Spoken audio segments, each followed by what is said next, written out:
Before we finish our SDN discussions, let's briefly review two open source SDN controllers. Open Daylight Controller is an open source SDN controller project developed in partnership with the Linux Foundation. ODL has a similar architecture to the general architecture we discussed. It has the SDN controller in the middle. The SDN controller maintains the network state and communicates with devices and network applications. The basic network functions provided by ODL, like topology processing and switch management, are at the heart of its SDN controller. A service abstraction layer called SAL allows controller components and applications to work with each other and use each other's services. SAL also provides an abstract interface to protocols operating between the ODL controller and controlled devices. In addition to OpenFlow, these protocols include SNMP, netconf, and OVSDB, which is for Open vSwitch Database Management Protocol. ODL controller communicates with the network applications using northbound interfaces that include REST, RESTconf, and netconf APIs. These applications include traffic engineering, firewalls, load balancing, and other independently developed functions. Open Network Operating System, ONOS, is also an open source SDN controller project supported by Linux Foundation.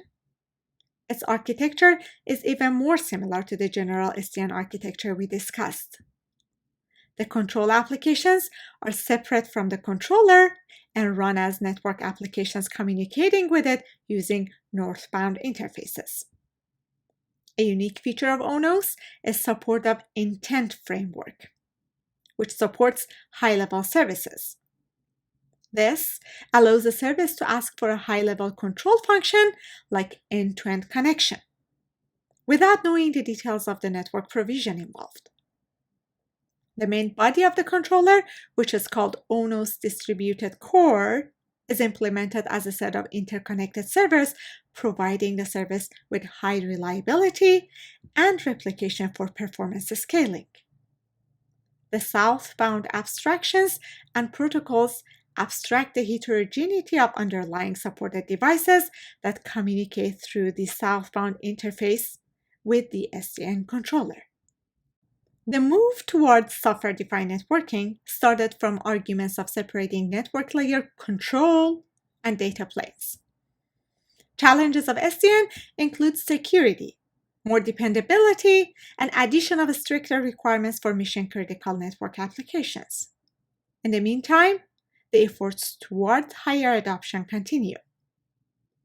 With advancement in software-defined networking, we now have higher acceptance of network function virtualization. Network function virtualization helps in delivering middle box functionalities through SDN, using network control applications. Scaling the SDN control from intra-AS, which is the scale currently deployed, to inter-AS, and eventually bringing it to the internet scale is another path of current research.